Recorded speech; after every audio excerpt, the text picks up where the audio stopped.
എന്തിനാ ചന്ദ്രൻ? എനിക്ക് റൂമിൽ കെട്ടിത്തൂക്കിയിടാൻ. അതാകുമ്പോ നമുക്ക് രാത്രി വെട്ടോമിടുന്നല്ലോ. ചന്ദ്രനെ പിടിക്കാൻ പറ്റത്തില്ല. ചന്ദ്രൻ അങ്ങ് ആകാശത്തല്ലേ.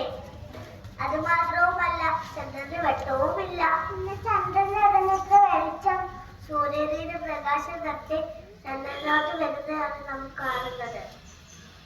ചന്ദ്രന് തന്നെ കണ്ണാടി പോലെയാണല്ലേ? ആണ്. അങ്ങനെ ചിന്തിച്ചാൽ മനസ്സിലാക്കാൻ എളുപ്പമാണ്.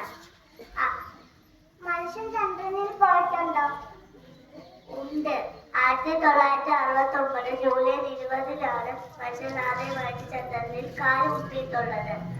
അതിനാണ് നമ്മൾ ഇന്ന് ചാന്ദ്രനുമായി ആചരിക്കുന്നത്. എനിക്കും ചന്ദ്രനിൽ പോകണം. മോള് നല്ലവർക്ക് പഠിച്ചാൽ മോൾക്കും ചന്ദ്രനിൽ പോകാം.